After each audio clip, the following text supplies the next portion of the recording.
Cashflow Diary Podcast, episode 489. Welcome to yet another exciting episode of the Cashflow Diary Podcast, the podcast that teaches you insider tips, tactics, and strategies for creating leverage streams of cash flow into your life. Learn from top-performing entrepreneurs, business owners, investors, and thought leaders from across the globe as they share their secrets to success. Like what you learn on this and other Cashflow Diary podcast episodes? Go to learninvestingnow.com and sign up to receive powerful tips and information that will help you succeed as an entrepreneur and investor.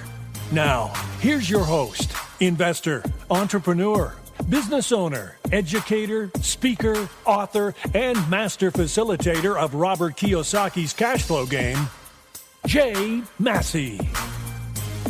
All right, ladies and gentlemen, welcome to another episode of the Cashflow Diary Podcast. I'm your host, Jay Massey, and I'm glad that you are here today because you have heard me say time and time again that you and we will never out-earn our personal growth.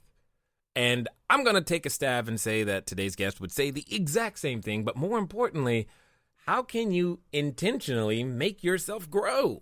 Because at the end of the day, if you're not going to out-earn it and that's going to be the limiting factor, then man, I want to have some control over that. I want to make that happen as fast as humanly possible. Interestingly, there are commonalities when it comes to humans and helping humans grow, and today's guest is no secret to growing not only himself, but growing others, because that's exactly what he does. So let me ask you this question. If you had the desire to take your annual income and make that your monthly income, so doesn't matter what you're earning right now, but annually to monthly, what would be the path to make that happen? Who would you call? And many would say that you would call today's guest. I am talking, of course, none other than David Nagel. And what's interesting about David is that he and I were inspired by a very similar book, one that you can grab today, The Science of Getting Rich by Wallace D. Wattles. So we're going to dig in to finding out what it's going to take to make all of us a little bit bigger, better, and badder than we currently are today. And the man who's going to help us do that is David Nagel. David, how you doing? I'm doing great, Jay. How are you? Good so far. Good so far. So, this being the first time that you're here, I have to ask you the same question I tend to ask everybody else. You ready? All right. Yep. I tend to look at today's entrepreneurs a lot like yesterday's superheroes, you know, Batman, Robin, Superman, Wonder Woman, etc. And I think entrepreneurs and superheroes have a ton of things in common. For example, as an entrepreneur, occasionally I can imagine myself flying around town. Yes, maybe I am wearing a cape, but I'm using our products and services to save our customers. But at the same time, like a superhero, an entrepreneur has a beginning. You know, if you think about Spider-Man, for example, there was a time where he was just a kid going to school, doing his thing, taking some photos. And then one day he gets bit by a spider, discovers he's got a new superhuman ability, and gets to choose whether to use it for good or for evil. So my question to you is as follows. Before, you know, your book, The Millions Within, before your coaching and the, you know, the everything that people know you for today, before you became the David Nagel, what we want to know is, who is David Nagel? That's a really great question. Before I became the David Nagel, my own version of a superhero, which I love that analogy, by the way. I was a person who was really confused about the meaning of life and whether we were born victims or we actually had the power to control our own destiny. And that literally was a question that went through my mind as a child, because I came from a relative amount of dysfunction, and I saw a lot of unhappy people. I was born in the mid-'60s, so through the media, I was aware of the turmoil that we were going through in our world, in our country, in the state that I lived in, which was Illinois at the time. And it caused a lot of questions that I was not, Jay, getting answers to. I mean, I would ask. I was raised Catholic, so I went to Catholic schools for a while. I asked priests, I asked nuns, I asked teachers, family, and nobody could answer the questions that I was asking. And there were some pretty deep questions. And they just couldn't answer them. It was even worse than that. I would say not only could they not answer them, but they told me there were no answers to those questions. So it really left me perplexed, and I went down a road of survival. I kind of raised myself as a teenager in the streets of Chicago. I never got into any real serious trouble, but I was headed that way. And I knew that there was something more, but I didn't know where. I really didn't know where to find it. So if you ask me who was David Nagel, a curious kid on the wrong path. That's where I was before I started changing. Love it. Got it. Now, you said something that I think that a lot of people are wondering about. First, when you described yourself as confused, I can see that there's definitely a lot of entrepreneurs who could feel that way, especially at the beginning of their journey. You know, they wake up to the fact that, oh my gosh, what I am doing, I don't like. However, I don't know what I want to go do. So how did you ever elevate yourself from this particular state? You know, I can really relate to the whole idea of I don't like what I'm doing, but I don't know what to go do, because that's exactly where I was. I quit school at 17 and just went to work. Because I really hated school. I disliked it, which was interesting because I love learning, and I especially love learning now as an adult. I'm a voracious reader and a student first before a teacher or coach or speaker and author, anything like that. But, you know, to answer the question as honestly as I can, I think that at some point in time, I decided to make it okay to follow the desires of my own heart, meaning that I knew that there were things in life that interested me. There were certain things that I knew that I liked and disliked, and I started following the things that I actually liked, which really put me in a different emotional state as a human being. And as my emotional state began to change, I also noticed that my results began to change in correlation with that change.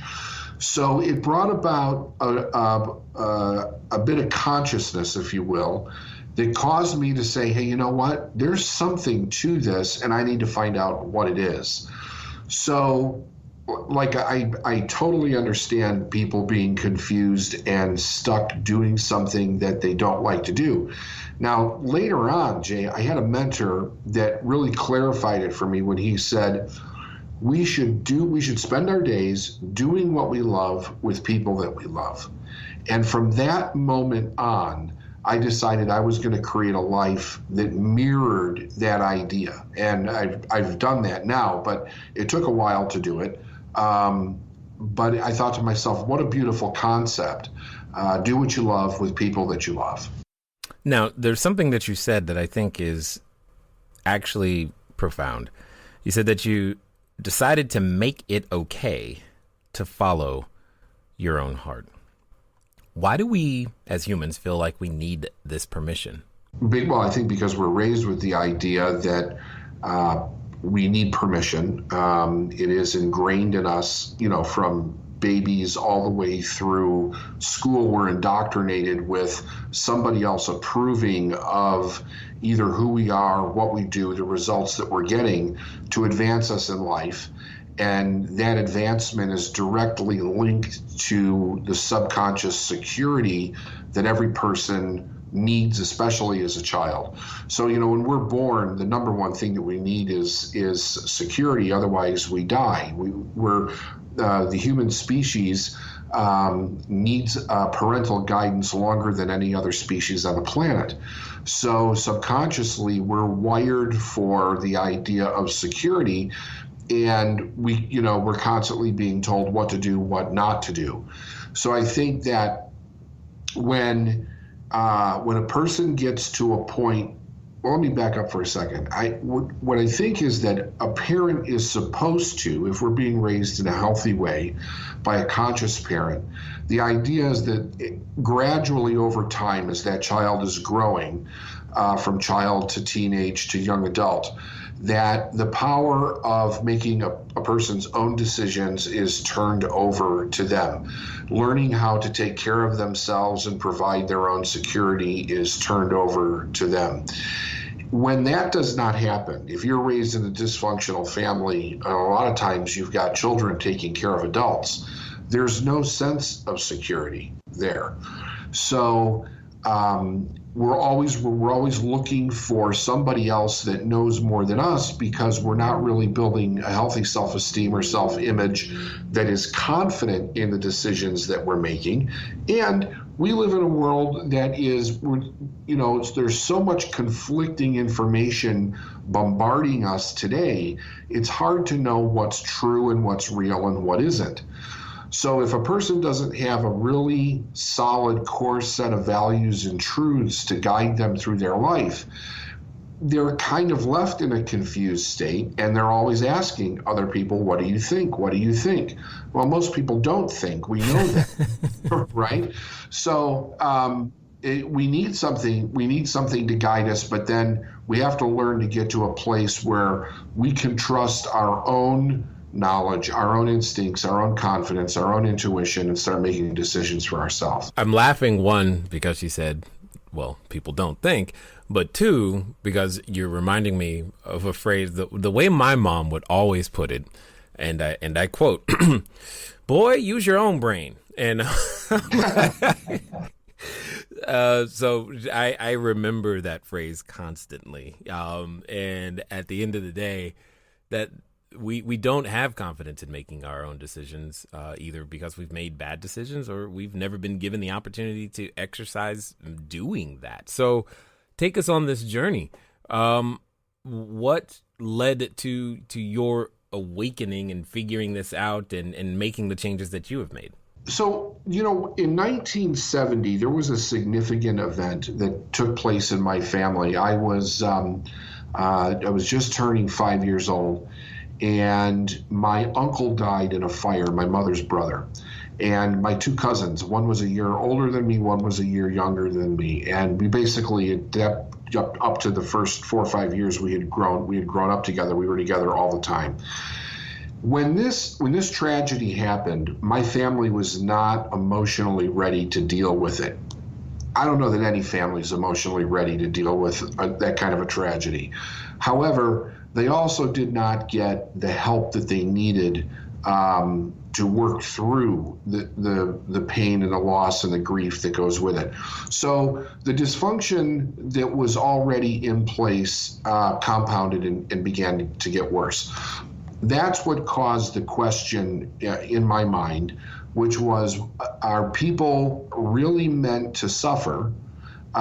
Do we come from a loving God, or do we come from a sadistic God that causes us to suffer, or is it something that we don't understand?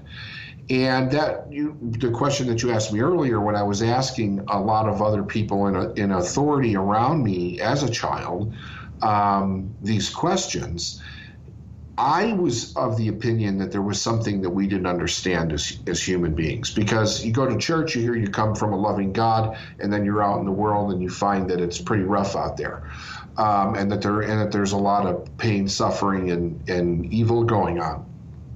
And so this is a question that was in my mind all the time as I was growing up. Now, it became more important as I became an adult and actually started experiencing the consequence of my own decisions as an adult would experience a consequence of their own decisions. I quit school. I got married very young. and started having children. And I was creating more responsibility than I had the emotional maturity, the psychological maturity, and any kind of education or skill set to be able to handle. So my life was progressively getting worse. I had a near-death experience that caused a significant shift in my thinking at 23, which led me to the realization that we're not invincible, that we are all going to die. Of course, you know, when you're in your teens and your 20s, that's usually the last thing that's on your mind. But this kind of brought a sense of urgency to my life, Jay. And even though I didn't know what I was going to do or what direction I was going to go, it made me think about it more, which kind of controlled my focus in that direction. When I was, but also I had broke my back in this accident. I was water skiing. I got sucked through a dam, and I sustained some significant injuries, nothing that was permanent other than kind of like a chronic pain issue in my back. However, I went back to work on a dock driving a forklift. I was absolutely miserable. I was working 6.5 days a week, and I could not crack $20,000 a year. That was where I was stuck. I was thinking at the time, if I could get to 40, my life would change. Like, I would be able to pay all my bills. I did not have the maturity at the time to realize that overspending is never going to allow you to pay all your bills, because you'll always spend more than you're making, and that was a problem that I had. But I was thinking to myself, you know, the way out of this is, number one, I shouldn't have quit school, because I would ask people, how do I get out of this situation? And their answer was, well, you shouldn't have done what you did. It's like, okay, well, that's great. How do I change it now? Because I didn't have the time, because I worked 6.5 days a week, and I didn't have the money. There was no internet at the time, so it wasn't like you could take classes online. And I felt like I was really stuck. And this was going on for about a period of 2 years. One night, it was in February. It was a Tuesday night, about 2 o'clock in the morning. I was on the dock. It was bitterly cold in Chicago. I was absolutely exhausted. I was emotionally exhausted. And I was on the forklift in a trailer, loading food into the trailer, and I just broke down crying. I was literally having just a meltdown. And I asked God, please help me. What do I do? And a voice in my head, very clear, very audibly, said, David, change your attitude. And it wasn't like the normal kind of voice that we hear in our head.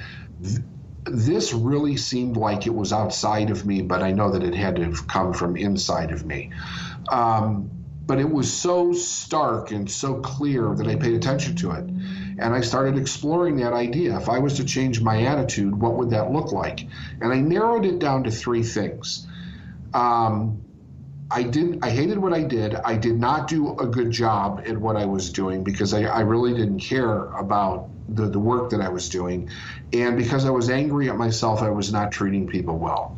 So I decided I'm going to act like I love what I do.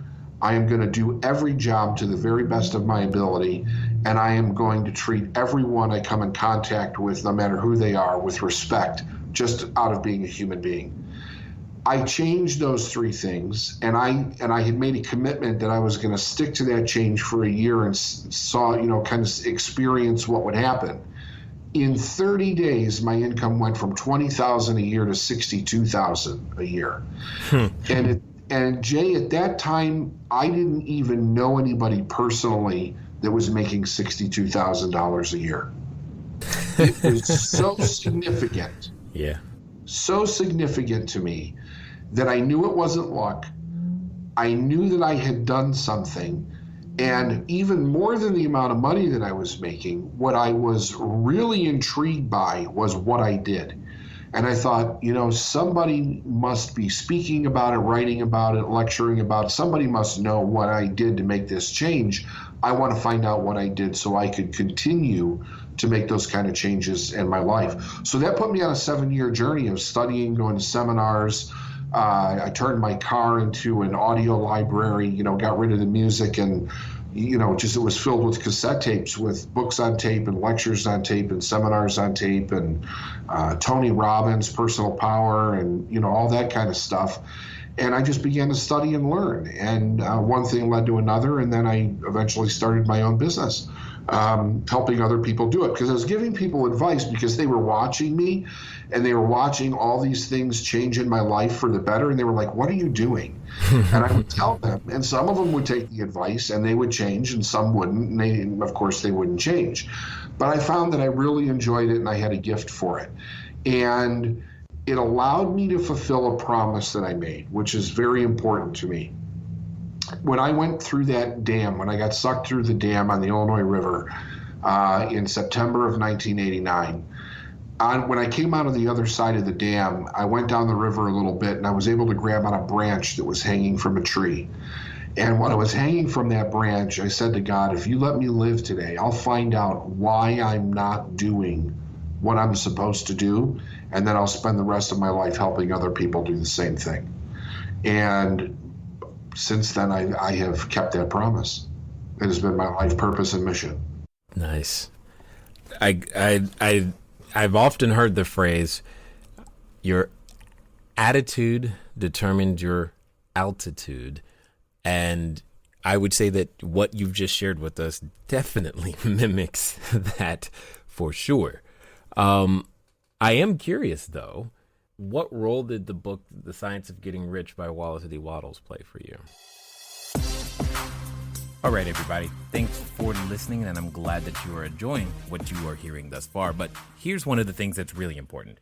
One of the most important things that you can do is get started. One of the things that I've said before, and I say again, once you get started, stay started. But more importantly, there can be lots of roadblocks to getting started. So what we're going to do is we're going to remove one of those roadblocks for you and make it a little bit easier. Because the thing that I don't want to stop you is thinking, do I need a local number? How about a long distance number? Or should it be 800? How on earth am I going to make that happen so that people can contact me as I'm out there building my business, making my cash flow grow? But most importantly, understanding that it doesn't have to be difficult.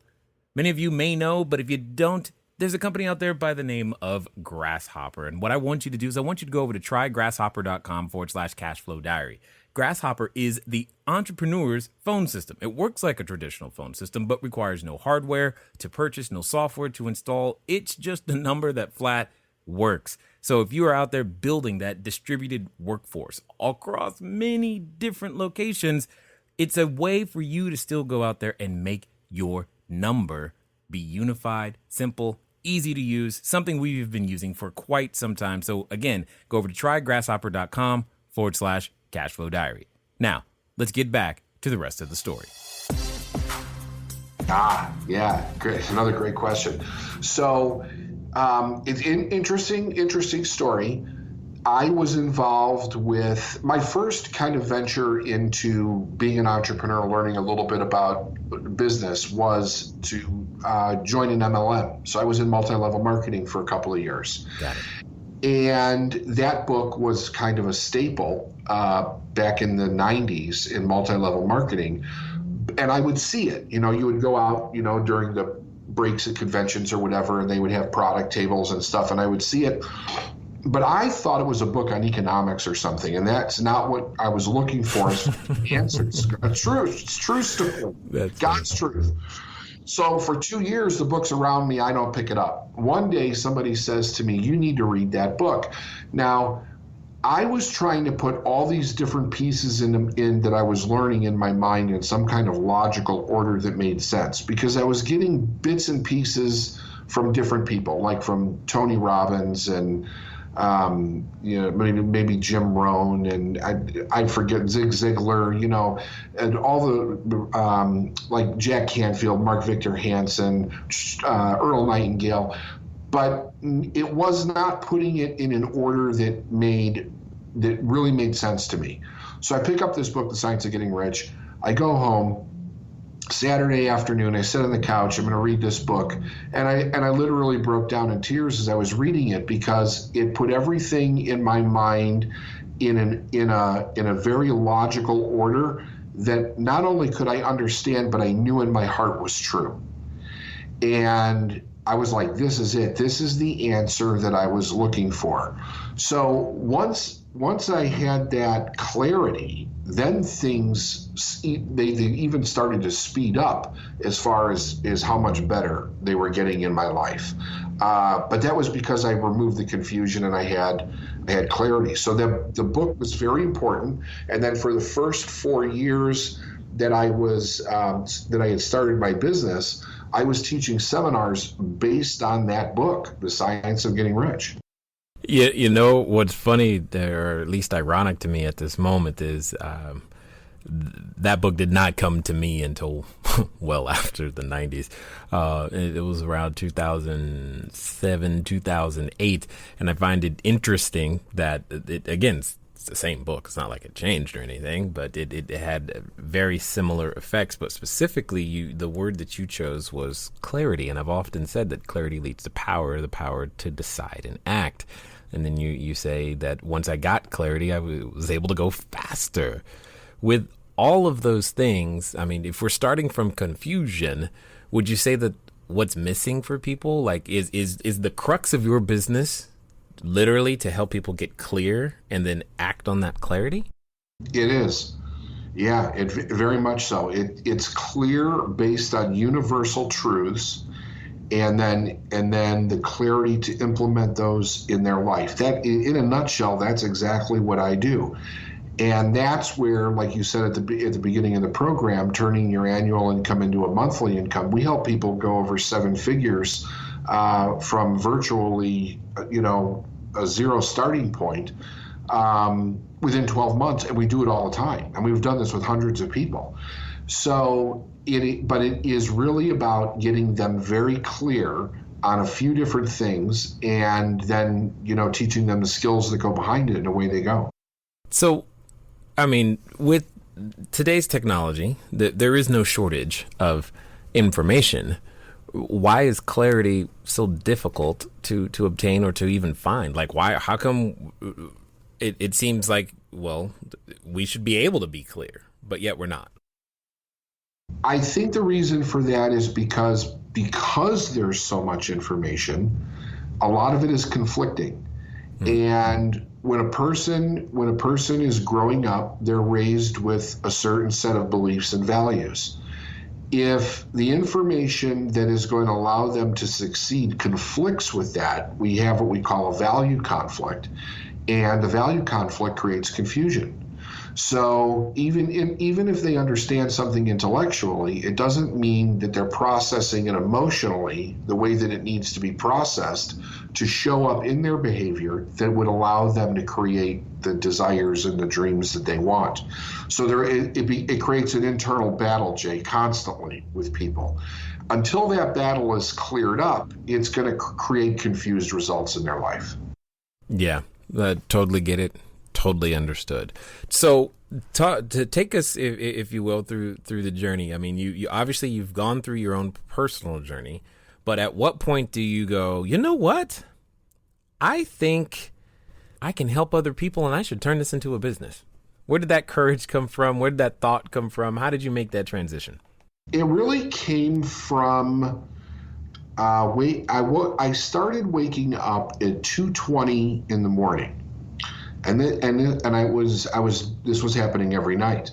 And I would wake up at 2:20 in the morning and with a voice in my head that said, if you want to live your dream, you have to leave.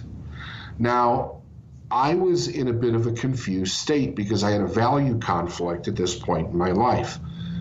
I didn't know what it was telling me I had to leave.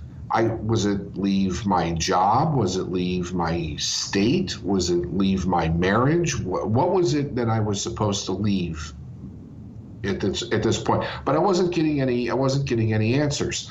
Now, I was coaching with someone at this time, and I really wanted to see if I could figure this out on my own. About 6 months into it, I was not making any progress.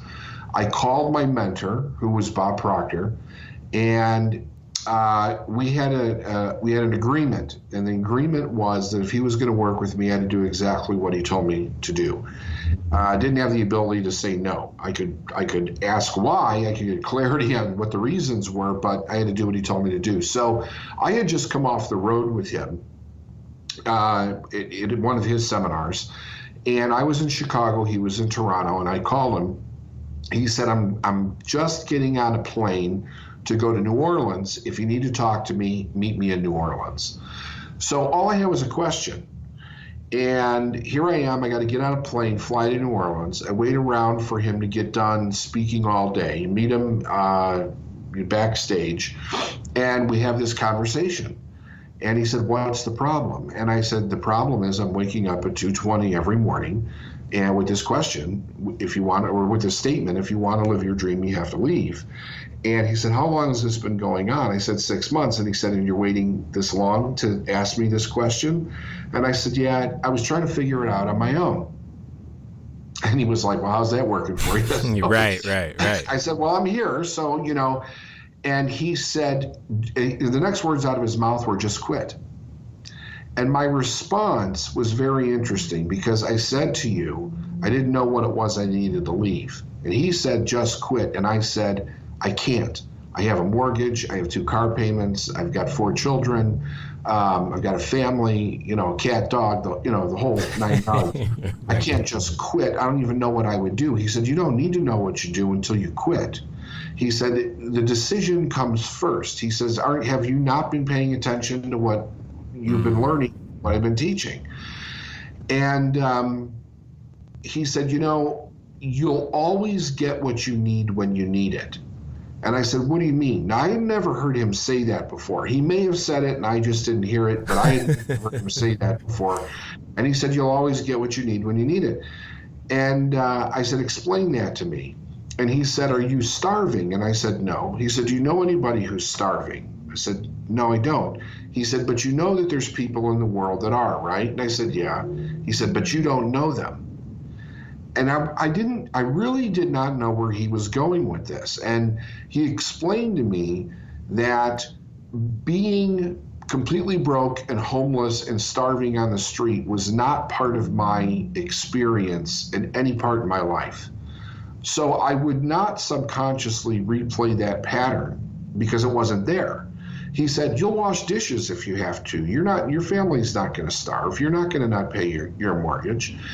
And this was the first time I really questioned what he was telling me. I had a lot of doubt about this. So I went home and I started thinking about, you'll always get what you need when you need it. And I started looking at all these different areas of my life where I had gotten myself into trouble, but then at the last moment, whatever I needed showed up. Not always what you want, but what I needed. Mm-hmm. So when I realized that, it was an enormous breakthrough. And I realized, oh my goodness, this happens for everybody.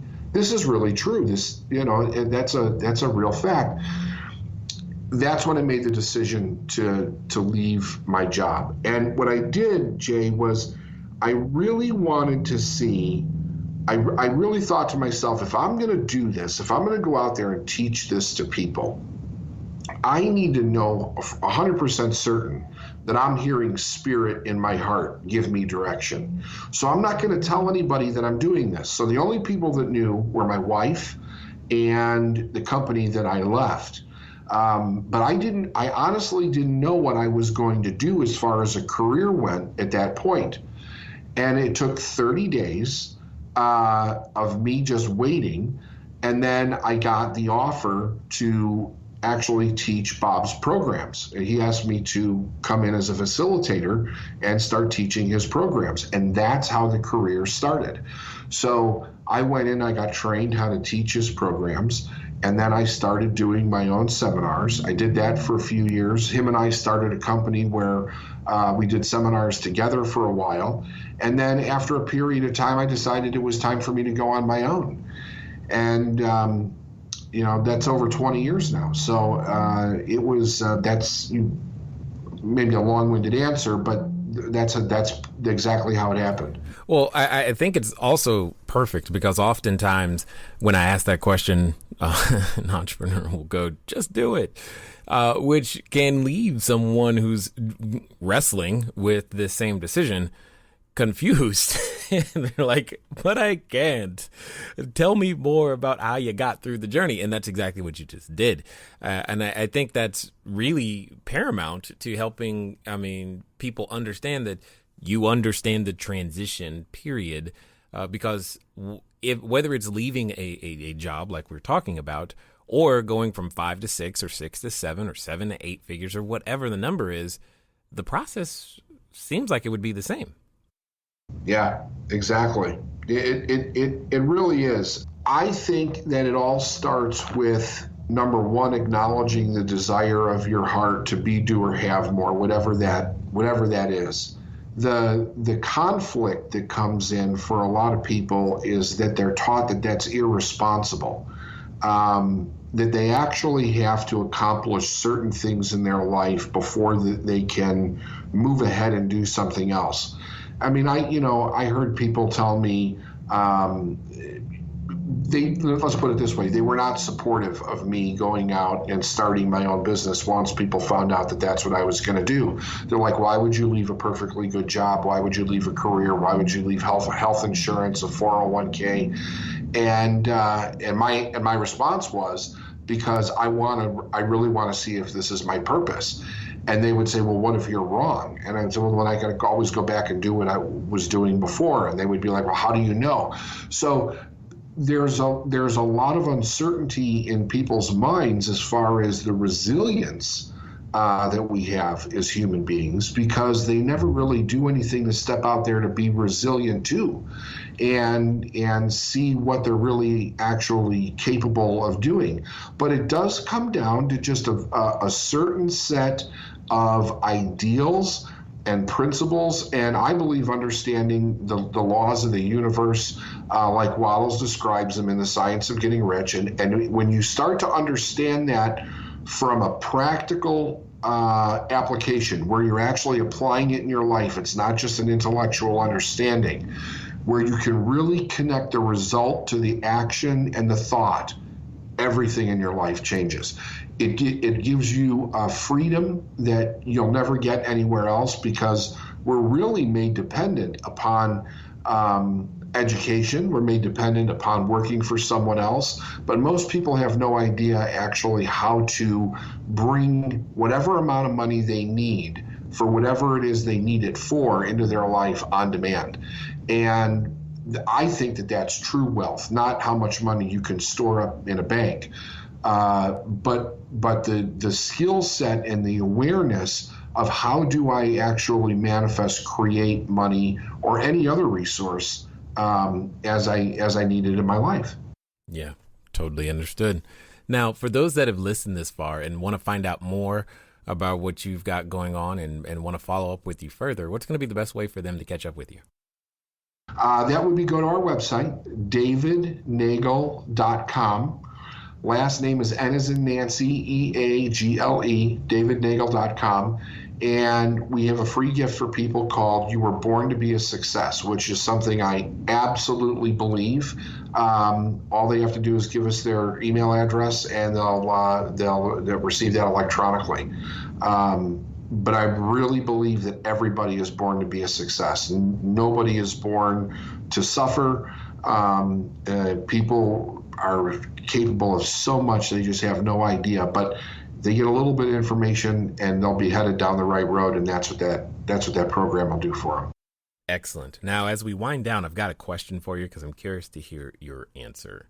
Let's pretend for a moment that someone listening has gathered the courage. They're like, you know what? I get what David is saying. It makes sense to me. I can do this. Of course, it's all good. I'm ready to develop some resilience, and they're at what I like to call the precipice of decision. And you could even envision it as they're standing in front of the superhero outfit store, ready to pick out their cape. Now, like I know, that when we reach those moments of decision, we are often, accompanied with a companion, and that companion comes in the form of a voice, and that voice often reminds us of how it didn't work last time and why on earth is it going to work this time, and you're not going to be able to. And for some people, they're related to that voice. So my question to you is as follows. Let's pretend that this time it's going to be different. They're going to follow through, and they're going to follow through in the next 24 to 48 hours. What would you suggest that they do? The first thing is to change the concept of who they think that they are. So when we hear that voice, whether it's our own or somebody else's, that tells us about all the things that we didn't do right or didn't work in the past, that helps us form a concept that we're flawed, that it won't work, that we make mistakes. And incidentally, one of the damaging things that happens to children is they're raised with the idea that a mistake is wrong. They're shamed and guilted for it. And we actually learn by making mistakes. So if we also would embrace the idea that we're going to make mistakes, and if we learn from them, we can advance rapidly, then we start to change the concept of who we are. We're creative beings. I believe that we're children of God. However a person wants to view that in their life, whether they say it's energy or spirit or God or the universe, it doesn't matter to me. What matters to me is that they're stepping into their purpose. So if they change that first concept of who they are, they really have that power. The second is to make a solid decision to take action on something, whatever it is that's in their awareness that is leading them to the next step. Maybe that's picking up a book. Maybe that's picking up the phone and asking someone for help. Maybe that's stepping out and helping another individual. But making a decision to do something, which creates momentum and opens the door for the next opportunity to make a decision. In Think and Grow Rich, in the introduction, Napoleon Hill has a little paragraph, or he has a thing called the sly disguises of opportunity. And he said that opportunity usually shows up as misfortune or temporary defeat. And that's probably why so many people fail to recognize opportunity in their life. So if a person would just look at what is in their life and realize that anything that looks like it's unfortunate, misfortune, a temporary defeat, there's a law that comes into play there called the law of polarity, which states that the opposite of that also has to be true and exist in the same place at the same time. So anything that is unfortunate also has a gift. Anything that seems difficult or improbable actually has a solution and a way for it to happen. When we make a decision, Jay, we take our focus off of what it is that we don't want and we put it on what we do want. That begins to expand in our awareness. So now we see more of what that is, and the road becomes more enlightened, if you will, meaning that we can see better, have more direction, we'll attract the people that we need to help us get there, and then it becomes a process of saying yes to the things that are going to continue to move us forward. Love it 100%. I definitely appreciate the practical knowledge, the ability to apply, that which you not only espouse and teach, but the fact that you've done it yourself is really, really important. And at the end of the day, I just want to make sure that I say thank you for taking the time to share your knowledge, your wisdom, and your insight here with us today at the Cashflow Diary. Thank you so much for having me. It's been a great pleasure. All right, ladies and gentlemen, you know what time it is. It's time for you to move at the speed of instruction. What does that mean? That means you're going over to davidnagel.com. Why? Because now is the only time you and I have got, and if you were listening, you heard probably what is the most important thing.